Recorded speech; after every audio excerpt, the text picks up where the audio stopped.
마태복음 5장과 6장과 7장은 그 유명한 예수님의 산상수훈의 말씀입니다. 예수님은 그 산상수훈의 마지막 말씀을 집 짓는 사람의 이야기로 끝내면서 우리 가운데 천국의 백성으로, 하나님의 백성으로 예수 믿는 사람으로서 어떻게 생활해야 됨을, 어떻게 말씀하신 대로 살아내야 함을 우리 가운데 말씀하시고 강조하고 계십니다. 여기에 나오는 사람은 두 사람입니다. 한 사람은 반석 위에 집을 짓는 지혜로운 사람, 다른 한 사람은 모래 위에 집을 짓는 어리석은 사람입니다. 반석 위냐 모래 위냐라는 기준은 한 가지입니다. 이 사람이 지혜롭냐 어리석냐의 기준도 한 가지입니다. 다른 기준이 아니라 말씀을 듣고 그 말씀대로 행하는 사람, 그 사람은 반석 위에 집을 지음과 같이 지혜로운 사람이고, 말씀을 행하지 않는 사람은, 그 사람은 모래 위에 지은 어리석은 사람과 같다라고 얘기합니다. 생각해 보면 어떻게 지혜로운 것과 어리석은 것이 듣고 행함의 기준일 수 있는가라고 우리는 의아해할 수 있습니다. 그런데 그 뒤에 하시는 예수님의 말씀을 들어보면 비가 내리고 창수가 나고 바람이 불어 부딪히되 모래 위에 지은 집은 무너지고 반석 위에 지은 집은 무너지지 않는다라고 말씀하시며 누가 더 지혜로운 사람이냐라고 우리 가운데 물으십니다. 당장 눈앞에 이득을 위해서는, 현실을 위해서는 우리는 모래 위에 집을 짓는 게 지혜로운 것 같아요. 그럼 힘쓸 것도 없습니다. 어려울 것도 없어요. 내 마음대로 손쉽게 그리고 간편하게 집을 모래 위에 지을 수 있습니다. 그런데 우리 인생이 어디 그렇습니까? 우리 인생에는 비바람이 붑니다. 우리 인생에는 풍랑이 있습니다. 그것이 우리 인생에 부닥칠 때 그 집은 무너진다고요. 모래 위에 있는 집은 무너집니다. 그러나 반석 위에 있는 집은 무너지지 않습니다. 반석이냐 모래냐라는 기준은 한 가지입니다. 하나님의 말씀을 듣고 행하느냐, 그렇지 않느냐. 우리 모든 인생은 인생의 집을 짓는 건축가들입니다. 오늘 나는 나의 집을 어디에다 어떻게 세우고 있는가? 오늘 저는 여러분과 함께 이 말씀을 나눠보고자 합니다. 오늘 로마서 1장 12장 1절에 있는 말씀에 보면, 그러므로 형제들아 내가 하나님의 모든 자비하심으로 너희를 권하노니 라고 말씀을 합니다. 로마서 전반부의 말씀 1장부터 11장까지의 말씀이 교리에 대한 부분이에요. 어떻게 하면 하나님의 의로 구원을 받을 수 있는지, 우리가 암송한 예수는 우리가 범죄함으로 내어줌이 되고 또한 우리를 의롭다 하심을 위하여 살아나셨느니라. 우리가 믿는 예수 그리스도의 십자가와 부활의 모든 겁니다. 오늘 우리가 암송한 거죠. 우리가 이것을 믿음으로 말미암아 구원을 받았습니다. 우리가 로마서 전반부를 이야기하면서 우리 가운데 이야기해 주신 그 말씀을 오늘 이 말씀에 보면 한 구절로 압축해요. 그것이 하나님의 모든 하나님의 자비하심. 하나님의 자비하심으로 우리가 구원을 얻었습니다. 그 큰 하나님의 은혜, 그 큰 하나님의 자비하심으로, 사랑하심으로 우리가 은혜를 입었습니다. 그것이 예수 그리스도의 십자가요, 그것이 우리를 위해서 의롭다 하시기 위해서 부활하신 겁니다. 이것이 복음입니다. 우리가 이 복음을 믿고 우리가 이 복음 때문에 구원함을 받은 사람입니다. 그러기에 참된 성도는 하나님의 자비하심을 아는 사람이에요. 그리스도인은 하나님의 자비하심을 아는 사람입니다. 예수 믿는 사람, 하나님의 자녀는 하나님의 자비하심을 경험한 사람입니다. 그래서 오늘 본문은 그러므로 시작합니다. 그러므로. 무슨 이야기입니까? 너희가 하나님의 자비하심으로 구원을 받았으니 그러므로. 너희가 새로운 그리스도인이 되었으니 그러므로. 너희가 예수 믿고 지옥에 가지 않고 너희가 천국에 가는 사람들이 되었으니 그러므로 너희는 어떻게 하라고요? 이렇게 살아야 된다라고 우리 가운데 말씀합니다. 오늘 이 말씀은 참된 성도로서 어떤 삶을 살아가야 되는지를 이야기하세요. 그 첫 번째가 1절에 있고요. 그 두 번째가 2절에 있는 말씀으로 권면합니다. 우리 1절 말씀 같이 읽어볼까요? 그러므로 형제들아 하나님의 모든 자비하심으로 너희를 권하노니 너희 몸을 하나님이 기뻐하시는 거룩한 산 제물로 드리라. 이는 너희가 드릴 영적 예배니라. 아멘. 첫 번째, 하나님의 모든 자비하심으로 구원받은 참된 성도의 삶은 거룩한 산 제사로 우리의 몸을 드리는 사람입니다. 우리의 몸을 드리는 사람이에요. 이 말은 구약 성경에 나오는 제사에 대한 예배자를 얘기합니다. 그렇다고 우리에게 이야기하는 이 제사가 속건제는 아닐 겁니다. 왜냐하면 동물의 피를 뿌려서 우리의 죄를 용서하는 그건 아닐 거예요. 왜냐하면 예수 그리스도께서 이미 십자가에서 우리를 위해 죽으셔서 우리의 죄가 용서되었던 그 희생 제사는 끝났기 때문입니다. 구약의 또 하나의 제사를 살펴보면 그건 번제입니다. 번제. 이 제사는 내가 키우고 있었던 가축 중에 가장 좋은 것, 이것은 어떻게 사느냐에 따라서 내는 게 달랐습니다. 그것이 양이냐, 그것이 염소냐, 그것이 황소냐, 흠이 없는 것, 구별되고 온전한 것을 하나님 앞에 구별되게 드려서 태워드렸습니다. 그 가축은 비싼 겁니다. 우리 집에서는 비싼 거예요.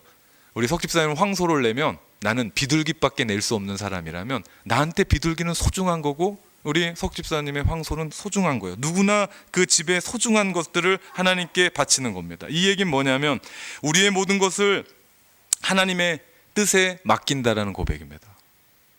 그렇게 제사를 드림으로 하나님 앞에 모든 것을 내가 하나님의 뜻에 맡깁니다.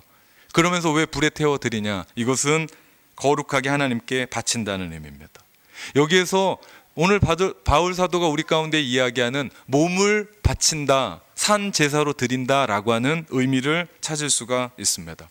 당시 로마 사람들은요, 몸을 부정한 것으로 생각했어요. 그렇게 배웠습니다. 왜냐? 이 몸 때문에 죄를 짓게 되거든요. 그래서 몸은 사악한 것이고 몸은 부정적인 것이고 나쁜 것이다라고 교육을 받았습니다. 대신에 영혼과 지성과 영은 선한 것이라고 교육받았기에 바울 사도가 로마 사람들에게 너희는 너희의 몸을 하나님 앞에 드려야 된다라고 얘기했을 때 이 사람들은 충격적이었을 겁니다. 바울은 예수님이 원하시는 예배는 그냥 순전히 내면적이고 추상적인 예배가 아니래요. 우리가 드리는 예배는 실제적인 예배입니다. 나의 몸을 드리는 예배예요. 내가 이 몸을 어제 어떻게 사용했는지는 모르지만 오늘 우리는 이 몸을 가지고 주님 앞에 예배를 드려요. 그리고 이 예배는 인격적인 예배입니다. 그냥 몸만 와서 드리지 않습니다. 영혼만 와서 드리지 않습니다. 우리 혼만 갖다 내는 게 아니에요. 우리 전인적인 모습으로 이 자리에 와서 우리 드립니다. 무슨 얘기입니까? 우리의 전부를 하나님 앞에 드리는 예배입니다. 생각만이 아닙니다. 지성만이 아닙니다. 우리의 마음만이 아닙니다. 우리의 온몸을 다 주님 앞에 드리는 어떤 예배? 산 제물의 예배를 드려야 된다고 얘기합니다. 이 뜻은 하나님의 뜻에 나 자신의 전부를 맡기는 거예요. 나의 전부입니다. 능동적으로 얘기를 하면요, 하나님이 우리에게 말씀하시면 그것이 무엇이든지 간에 그것이 이해가 되지 않든 그것이 이성에 맞든 맞지 않든 내가 하나님의 말씀에 이해하는 겁니다. 그렇게 따라가는 겁니다. 수동적인 것은요, 우리의 삶에 닥친 환경, 우리에게 허락한 그것이 무엇이든지 간에 고난일 수 있습니다. 아픔일 수 있습니다. 기쁨일 수 있습니다. 환희일 수 있습니다. 그 무엇이든지 간에 내가 감사함으로 기꺼이 받아들이겠다는 의미가 산 제물의 의미입니다. 사실 제물은 죽는 거예요. 제물이 살아있는 거 봤습니까? 제물은 처음엔 죽습니다. 다 죽여야 돼요. 그런데 오늘 말씀은 살아있는 죽음, 살아있는 제물을 이야기합니다. 다시 말해서 우리의 전부를 하나님의 뜻에 맡기고 순종할 수 있도록 우리의 태도와 우리의 자세를 끊임없이 어떻게 해야 된다고요? 새롭게 해야 된다고요. 우리는 끊임없이 옛사람은 죽고 주님 안에서 새롭게 태어난 하나님의 사람, 새로운 사람, 내가 하나님으로부터 새롭게 입혀졌던 그 새로운 삶은 계속해서 살아 움직여야 된다라는 얘기입니다. 이것이 예수님이 우리 가운데 말씀하셨고 우리가 지금 따라가고 있는 예수님의 제자의 삶 아닙니까? 내 자신을 부인하고 자기 십자가 가지고 주님 따라가는 그 삶의 이야기가 여기에 있습니다. 주님의 자비하심으로 우리가 구원받았다면, 하나님의 놀라운 그 사랑으로 우리가 구원받았다면, 우리는 우리의 행동과 우리의 모든 모습으로 하나님의 자비를 드러내야 된다라는 얘기입니다. 이것이 산 제물의 얘기예요. 나는 하나님의 그 큰 은혜로, 그 큰 자비로, 그 은혜로 구원을 받았는데 나의 삶은 그 은혜랑 전혀 별개로 살아가요. 그러면 우린 생각을 해봐야 된다는 거죠. 세상에 우리의 말과 우리의 행동으로 말미암아 그 자비를 실천해야 됩니다. 예수님 요한복음 13장에 이런 말씀을 하세요. 같이 읽어볼까요? 새 계명을 너희에게 주노니 서로 사랑하라. 내가 너희를 사랑한 것 같이 너희도 서로 사랑하라. 너희가 서로 사랑하면 이로써 모든 사람이 너희가 내 제자인 줄 알리라. 주님께 우리가 그런 사랑을 받았습니다. 십자가의 사랑. 그 누구도 나를 그렇게 사랑하지 않았었던 그 사랑을 받았던 가슴 떨리는 그 사랑 가지고 우리가 감사하며 살아가는 건 물론이고 우리의 온몸, 우리의 전부를 가지고 우리가 어떻게 해야 된다고요? 사랑을 드러내야 된다고요. 그러면 우리가 말하는 게 사랑이어야 돼요. 우리가 행동하는 게 사랑이어야 돼요. 내가 어떤 일을 하는 것이 내가 잘나서가 아니에요. 주님이 우리 가운데 베풀어 주신 사랑 때문입니다. 우리의 행동으로 그리스도가 가장 존귀하신 분임을 드러내는 거예요. 우리의 행동으로. 그렇게 하려면 우리의 삶에 많은 것들을 포기해야 됩니다. 구약의 예배자들은 자기의 가장 좋은 것들을 포기했습니다. 가장 값진 것을 포기했던 사람입니다. 그것이 양이든 염소든 황소든 자기에게 너무나 소중한 것이었어요. 그것도 그냥 아무나 양 갖고 오는 게 아니에요. 흠 없는 거였어요. 아주 거룩한 거였어요. 그거 드리기 위해서는 그 양을 애지중지, 그리고 그거 시장에다 갖다 팔면 더 비싸게 받을 수 있는 것, 흠 없는 것, 그것을 하나님 앞에 드린 겁니다. 무슨 얘기입니까? 자신의 전부를 드린 겁니다. 전부입니다. 전부. 약간이 아니에요. 전부를 드리는 겁니다. 우리도 마찬가지입니다. 우리 몸을 드리기 위해서 우리가 세상에서 누리고 있는 안락함, 편리함, 편안함, 우리의 자존심, 우리의 이기심, 나의 물질, 나의 마음도 기꺼이 주님을 위해 포기할 수 있어야 된다는 겁니다. 그럴 때 그리스도께서 우리 몸에서 존귀케 되십니다. 이것이 주님께서 우리 가운데 얘기하신 너희는 산 제물로 주님 앞에 드리라 라고 말씀하는 겁니다. 오늘 이 예배의 자리가 그런 자리 아닙니까? 우리는 이 시간 주님 앞에 드리기 위해서 나의 시간을 포기한 사람들입니다. 돈 버는 거 포기했어요. 공부하는 거 포기했고 내가 누군가를 만나는 것을 포기한 사람들입니다. 그래서 이 자리에 와 있는 사람들입니다. 일주일을 시간으로 따져보니까 168시간이에요. 그 168시간을 내 마음대로 쓰는 사람을 자유인이라고 부릅니다. 그런데 그 중에 하루 24시간을 주님 앞에 드리는 사람을 그리스도인이라고 부릅니다. 그렇습니다. 우리가 하나님 때문에 우리의 것들을 포기하는 그 자체는 살아있는 제물이 되는 하나님께 드리는 행동이죠. 어느 책에 보니까 구약에 있는 선악과 나무가 왜 있었는가, 거기에 왜 하나님이 그것을 우리에게 주셨나 그러면서 풀이해 놓은 얘기가 기가 막혔습니다. 하나님을 나에게 주시기 위함이었다. 선악과가 그 자리에 있는 것은 하나님을 나에게 주시기 원했대요. 하나님 때문에 내가 못 먹는 게 있어야 되는 거예요. 뱀이 그것을 먹으라고 유혹할 때 뭐라고 했습니까? 너 이거 먹으면 뭐가 같이 될 거다? 하나님과 같이 될 거다고 얘기했습니다. 하나님 때문에 내가 먹지 못하는 게 있어야 되는 겁니다. 하나님 때문에 내가 내 시간인데 쓰지 못하는 시간이 있어야 되는 거예요. 내 지갑에 있는 돈이 다 내 게 아니라 하나님 때문에 쓰지 못하는 돈이 있어야 되는 겁니다. 이게 11조죠. 그래서 내가 내 게 아니라 하나님께 드리는 겁니다. 11조는 내가 10의 1을 드리는 게 아니에요. 반대입니다. 10의 9를 하나님께 받는 거죠. 내가 이 땅에 올 때 갖고 온 게 있었습니까? 아무것도 없습니다. 내 건 아무것도 없어요. 하나님이 나한테 10의 9를 주셔서 그렇게 사용하는 겁니다.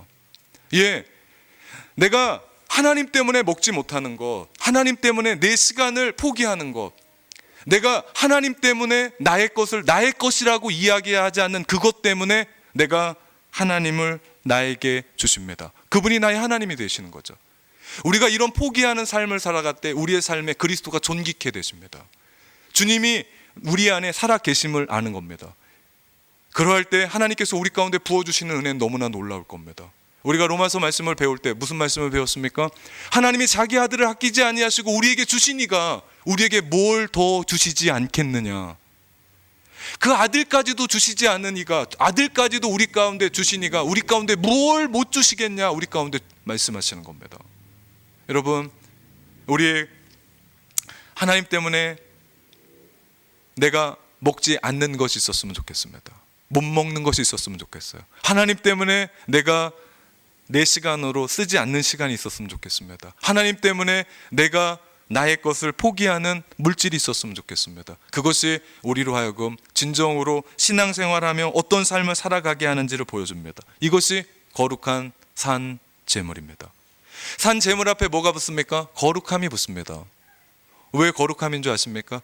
내가 하나님의 은혜로 구원받고 자비하심으로 내가 이 삶을 살아갑니다. 그래서 이 땅에 주님의 이름으로 선한 일 합니다. 그런데 나의 동기가 순수하지 않으면, 내가 생각하고 있는, 지금 하고 있는 이 이야기가 더러우면 안 됩니다. 어떠해야 된다고요? 깨끗해야 된다고요. 그래서 거룩한 산 제사로 드리라고 우리 가운데 말씀합니다. 우리가 로마서 말씀을 나누면서 로마서 6장에서 나눴던 것처럼 6장 13절에 있는 말씀입니다. 우리의 지체를 불의의 무기로 죄에게 내주지 말고 오직 너희 자신을 죽은 자 가운데서 다시 살아난 자 같이, 이게 뭡니까? 산 제물이죠. 하나님께 드리며 너희 지체를 의의 무기로 하나님께 드리라 말씀합니다. 우리 몸을 죄 짓는 데 쓰지 말고, 죄 짓는 도구로 쓰지 말고, 그것 때문에 어려워하고 아파하지 말고, 우리 몸을 죄 짓는 데 이제 그만 쓰고 어디에 쓰라고요? 하나님의 의를 행하는 데 사용하라고요. 그럴 때 우리의 몸은 거룩합니다. 우리 겉모습 때문에 아니에요. 제가 이렇게 양복을 입고 있고 머리에 뭔가를 바르고 와서 거룩한 게 아니라 뭐 때문에요? 우리가 행하는 그 행동으로 인해 거룩하다 말씀합니다. 우리 히브리서 13장 16절에 있는 말씀인데요, 우리 같이 읽어볼까요? 오직 선을 행함과 서로 나누어 주기를 잊지 말라. 하나님은 이 같은 제사를 기뻐하시느니라. 아멘. 우리가 말이나 행동으로 예수님의 이름으로 선을 행할 때 우리의 몸은 거룩한 산 제물이 됩니다. 제가 초등학교 4학년 때로 기억을 합니다. 4학년 때 담임 선생님의 이름이 박기섭 선생님이었어요. 잊지를 못합니다. 이분이 도시분이었어요. 그런데 그 시골로 왜 오셨는지 하여튼 선생님으로 오셨습니다. 그리고 동네가 너무 떨어져 있으니까 학교 관사에 사셨어요. 그러면서 이분이 저희 교회를 다니셨어요. 이분은 참 인자하신 분이었습니다. 자상하신 분이었어요. 아주 젠틀하셨어요. 제가 고민했던 게, 학교에 가선 선생님인데 교회에선 집사님이 있어요. 근데 뭘 불러야지? 라고 생각할 정도로. 그분이 담임 선생님이 되셔서 전 더 좋았습니다. 그래서 제가 어렸을 때의 꿈이 초등학교 선생님이었어요. 고등학교 2학년 때까지. 전 선생님이 정말 좋았습니다. 그분한테는 우리 시골에서 맡아보지 못한 냄새가 났어요. 전 이건 선생님의 냄새라고 생각했습니다. 그 향기는 지금도 잊지를 못합니다. 그 코 올리는 그 시골 아이가 선생님이 지나갈 때마다 나는 냄새. 알고 봤더니 향수더라고요, 향수. 네. 저희 동네는 그런 걸 바른 분이 없으니까. 한 번은 제가 학교에서 친구들과 놀다가 욕을 했나 봅니다. 제가 그런 사람이 아닌데 욕을 했어요. 선생님이 그걸 들으시고 저를 부르셨어요. 제가 무슨 생각했을까요? 죽었다. 선생님 앞에 갔습니다. 그랬더니 선생님이 저한테 수도가에 가서 네 입을 씻고 오래요. 전 충격이었습니다. 혼도 내지 않으시고 회초리로 때리지도 않았어요. 그러면 응당 받아야 될 어떤 결과가 나한테 있으리라고 생각을 했는데 그러지 않으시고 가서 너의 입을 씻고 오래요. 저는 그 말이 회초리를 맞는 것보다 더 아프더라고요. 그 다음부터 제가 무엇을 생각할게요? 지금 생각해 보면 그분이 그리스도의 삶이 무엇인지를 행동으로 저뿐만 아니라 우리 반 아이들에게 보여주셨다라고 생각을 합니다. 선생님 여기에서 그 과목 가리키면서 절대 우리 보고 예수 믿으라는 얘기 안 했습니다. 그런데 그때가 우리 반에 가장 많은 아이들이 교회 다녔습니다. 복음은 우리의 모든 걸 바꿔놓습니다. 복음은 우리의 삶의 방향을 완전히 다르게 해줍니다. 이제 나는 나 자신을 위해 살지 않습니다. 나의 이기적인 욕망으로 살지 않아요. 이제 나는 하나님을 기쁘시게 하는 삶을 삽니다. 이것이 예배입니다. 오늘 우리가 여기 무슨 욕망 가지고 온 사람 있어요? 무슨 욕심 가지고 예배 드리러 온 사람 있습니까? 아무도 없습니다. 어린아이서부터 시작해서 자라나가는 우리 청년, 청소년부터 시작해서 우리 어른에 이르기까지 우리가 이 자리에 있는 것은 하나님을 기쁘시게 하기 위해서 이 자리에 있는 줄 믿습니다. 이게 예배입니다. 그런데 오늘 사도 바울은 이것이 너희가 드릴 영적 예배래요. 이것이 너희가 드릴 영적 예배. 무슨 얘기입니까? 우리 이 예배도 중요하지만 우리의 6일의 예배가 더 중요하다고요. 오늘 이렇게 여러분이 하나님 앞에 나와서 경건하게 예배 드리는 것처럼 여러분의 6일의 삶이 학교에서, 가정에서, 직장에서, 사업장에서 친구들을 만나거나 나 혼자 있을 때에도 동일하게 하나님을 기쁘시게 하는 그런 삶으로 우리의 삶이 물들여져야 된다고요. 이것 하면 우리 하나님 기뻐하시지, 내가 이 말 가지고 있으면 하나님 기뻐하시지, 내가 이런 생각하면 하나님 기뻐하시지, 내가 이 사람 붙잡고 기도해주면 하나님 기뻐하시지, 이런 예배자의 삶으로 살아가라고 우리 가운데 말씀합니다. 왜 우리가 이렇게 삽니까? 왜 우리가 그렇게 불편하게 삽니까? 이유는 단 한 가지입니다. 하나님의 그 자비하심으로 우리를 구원하셨기 때문에, 예수 그리스도의 십자가와 부활의 은혜로 우리를 구원하셨기 때문에 우리에게 전부를 주셨습니다. 십자가에서 물과 피를 쏟으시기까지 우리에게 전부를 주신 거예요. 일부가 아니에요. 전부를 주셔서 돌아가셨어요. 그리고 부활하셨습니다. 그러면 그 전부를 받은 우리 어떻게 해야 된다고요? 동일하게 전부를 주님 앞에 쏟아 드려야 된다라고요. 영적인 예배의 헬라의 원뜻이요, 합당한 예배입니다. 합리적인 예배, 논리적인 예배. 이게 논리적인 거 아니에요? 내가 전부를 받았기 때문에 하나님께 전부로 드리는 것, 이게 논리적인 거 아닙니까? 이게 합리적인 예배 아닙니까? 이건 반대로도 해석이 돼요. 하나님의 은혜, 하나님의 자비를 제대로 경험하지 못하면 우리는 전부를 드릴 수 없습니다. 또한 전부를 드리는 사람에게 이런 얘기하죠. 그것은 뭐하지 않다? 합리적이지 않다, 비합리적이다라고 이야기합니다. 여러분 어떻습니까? 하나님의 자비하심으로 구원받은 참된 성도들은 자신의 몸을 거룩한 제물로 드리는 예배자입니다. 이때는 아멘을 하셔야 돼요. 네.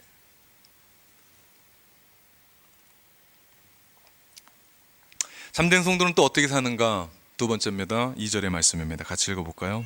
너희는 이 세대를 본받지 말고 오직 변화를 받아 하나님의 선하시고 기뻐하시고 온전하신 뜻이 무엇인지 분별하도록 하라. 아멘. 하나님의 자비하심으로 구원을 받은 우리에게 두 번째 말씀하십니다. 뭐라고요? 마음을 새롭게 하라. 바울은 근본적인 삶의 길을 펼쳐 보입니다. 너희 마음을 새롭게 해라. 이것은 어떤 의미입니까? 두 가지 방식이 우리 앞에 있습니다. 하나는 세상을 따라 살 건가, 또 하나는 하나님의 뜻을 따라 살 건가. 우리는 날마다 이 두 가지의 삶에서 갈등, 중립은 없습니다. 한쪽은 세상에, 한쪽은 하나님께. 그러면 가지랭이가 찢어집니다. 이건 살 수가 없어요. 우린 결정해요. 세상이냐 하나님이냐. 바울은 우리 가운데 얘기해요. 너희가 세상의 가치관, 세계관을 가지고 세상이 우리 가운데 주는 사고와 감정과 행동의 방식을 따르지 말라. 그게 뭡니까? 이 세대를 본받지 말라는 말씀입니다. 대신에 하나님의 뜻을 따르는 자신의 삶과 모습으로 받아들이라. 하나님의 뜻을 너희의 삶과 너희의 행동과 너희가 어떻게 살아가는지에 대한 부분으로 받아들이라는 얘기입니다. 이런 참된 성도의 삶은 마음을 새롭게 함으로 됩니다. 마음을 새롭게 함으로 돼요. 그런데 오늘 본문 2절에는요, 마음을 어떻게 새롭게 하느냐의 구체적인 얘기는 없습니다. 그런데 없지만 중요한 것은 그것이 너무나 중요하다는 얘기입니다. 그러면서 여기서 한 가지 단어를 우리는 발견하게 됩니다. 그것이 변화입니다. 우리 신앙의 화두는 변화예요. 신앙생활 10년, 20년 하고 목사 되고 목사 할아버지 돼도요, 변화되지 않으면 신앙생활하는 게 아닙니다. 신앙은 변화입니다. 어떻게 하면 우리가 마음을 새롭게 함으로 변화를 받을 수 있을까? 이것은 사도 바울이 다른 서신에서 우리 가운데 이야기해 준 부분으로 우리가 힌트를 받을 수 있습니다. 골로새서 3장 16절에 있는 말씀입니다. 같이 읽어볼까요? 그리스도의 말씀이 너희 속에 풍성히 거하여 모든 지혜로 피차 가르치며 권면하고 시와 찬송과 신령한 노래를 부르며 감사하는 마음으로 하나님을 찬양하고, 뭐라고 얘기합니까? 그리스도의 말씀, 하나님의 말씀으로 말미암아 우리가 마음을 새롭게 함으로 변화를 받을 수 있다는 겁니다. 그 말씀이 우리 속에 풍성히 거하게 될 때 우린 변화를 봅니다. 사람 변하기가 어려워요. 제가 목회하면서 가장 어려운 게 이겁니다. 사람이 변하지가 않습니다. 어떨 때는 이거 안 변하는 거 아니야? 라고 생각을 할 때가 있습니다. 그때마다 제가 가장 힘이 빠집니다. 가장 어렵습니다. 그러면서 제 자신을 질책합니다. 안 변하는 것 같아요. 그런데 오늘 말씀하십니다. 한 가지 유일한 방법이 있다. 그것은 하나님의 말씀의 능력 속에 있다. 히브리서 말씀에 이런 말씀이 있습니다. 하나님의 말씀은 좌우의 날선 어떤 검보다 예리하여 홍과 영과 골수와 관절을 찔러 쪼개기까지 하며 너의 생각과 마음을 감찰하신다.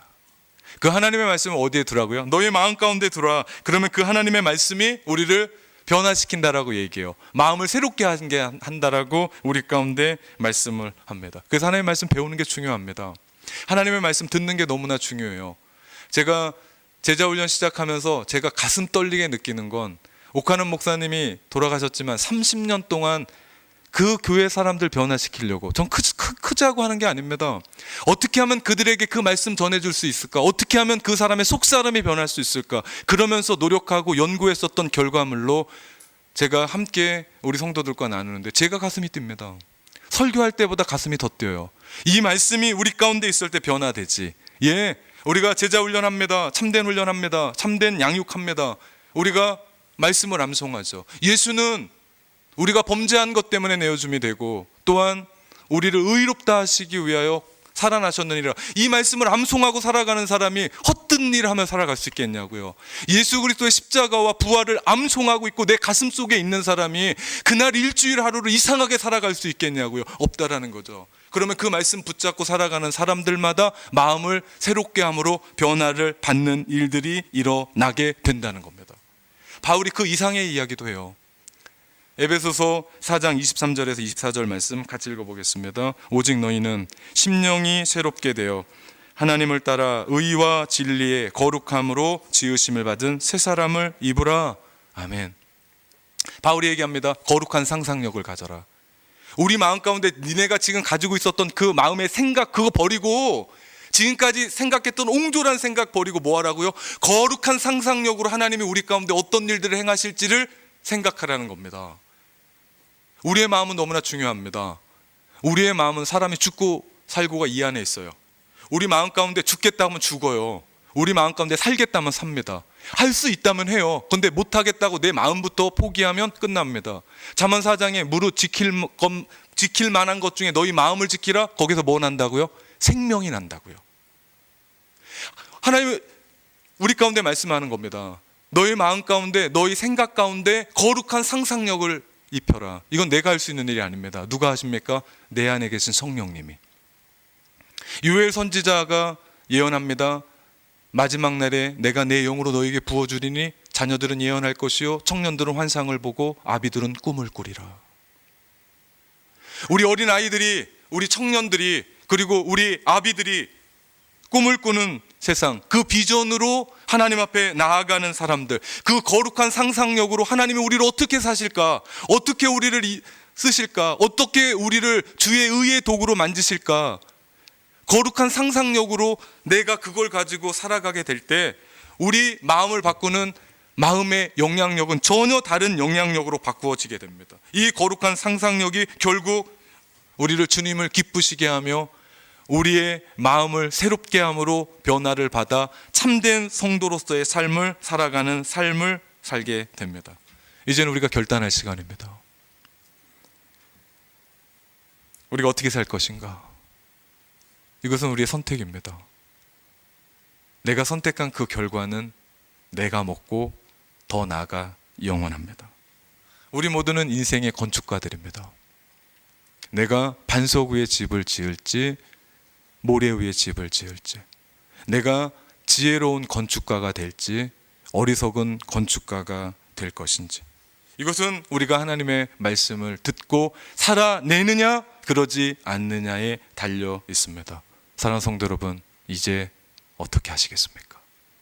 기도하시겠습니다.